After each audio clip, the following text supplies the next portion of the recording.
Praise the Lord. இன்றைய பலப்படுத்தும் வார்த்தை மார்க் 10வது அதிகாரம் 14வது வசனம். Mark chapter 10 verse 14. சிறு பிள்ளைகள் என்னிடத்தில் வருகிறதற்கு இடங்கொடுங்கள், அவர்களை தடை பண்ணாதிருங்கள், தேவனுடைய ராஜ்யம் அப்படிப்பட்டவர்களுடையது.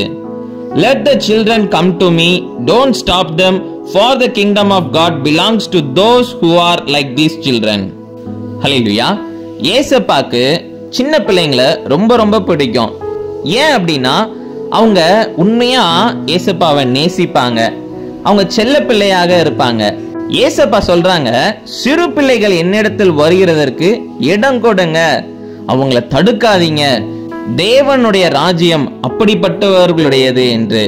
அப்ப யோசிச்சு பாருங்களேன், ஏசப்பாக்கு சிறு பிள்ளைகளை ரொம்ப பிடிக்கும். இன்னைக்கு நம்ம எல்லாரும் எப்படி நினைச்சிட்டு இருக்கிறோம், நம்மெல்லாம் பெரிய ஆட்கள் அப்படின்னு நினைச்சிட்டு இருக்கிறோம். பெரிய ஆட்களுக்கெல்லாம் தேவனுடைய ராஜ்யத்துல இடம் இருக்குமா? யோசிச்சு பாருங்க. அப்ப சிறு பிள்ளைகளை போல நாம என்ன செய்யணும்? ஏசப்பாவை அதிகமா நேசிக்கணும். சிறு பிள்ளைகளை போல நம்ம என்ன செய்யணும்? ஏசப்பாக்கு கீழ்ப்படியணும். அப்படி ஏசப்பாக்கு கீழ்ப்படுகிற பிள்ளைகளாக நம்ம வாழ்கின்ற பொழுது, சின்ன பிள்ளைங்களை பாருங்க, அப்பா சொன்னதுபடி அப்படியே அவங்க கீழ்ப்படிஞ்சு செய்வாங்க. அப்படிதானே?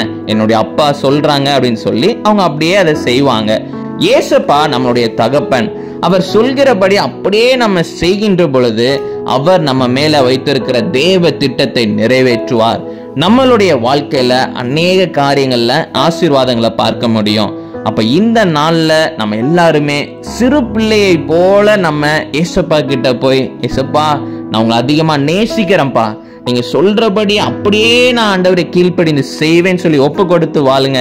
நிச்சயம் உங்களுடைய வாழ்க்கை ஆசீர்வாதமாக இருக்கும். நம்ம எல்லாரும் கண்களை மூடி ஜெபிக்கலாம். எங்களை நேசிக்கிற நல்ல தகப்பனே, ஏசப்பா நீங்க எவ்வளவு ஒரு நல்ல தகப்பன். ஆண்டவரே ஏசப்பா, உங்களுடைய பிள்ளைகளாகிய எங்களை நீங்க ஆண்டவரே ரொம்ப நேசிக்கிறீங்க. ஆண்டவரே ஏசப்பா, நாங்களும் ஆண்டவரே ஏசப்பா நீங்க சொல்லுகிற எல்லா வார்த்தைக்கும் கீழ்ப்படிந்து வாழ எங்களை அர்ப்பணிக்கிறோம். அப்பா நீங்க எங்களை வழி நடத்துங்க. உங்களுடைய நாம மட்டும் மகிமைப்படட்டும். இயேசுவின் மூலம் ஜெபிக்கிறோம் எங்கள் ஜீவனுள்ள நல்ல பிதாவே. ஆமேன், ஆமேன், ஆமேன். எவ்வளவு வயதானாலும் பெருமையோட இல்லாம ஒரு சிறு பிள்ளையை போல ஏசப்பா கிட்ட போய் ஜெபம் பண்ணுங்க. நிச்சயம் உங்களுடைய வாழ்க்கையில பெரிய காரியங்களை பார்ப்பீங்க. God bless you. Have a joyful day.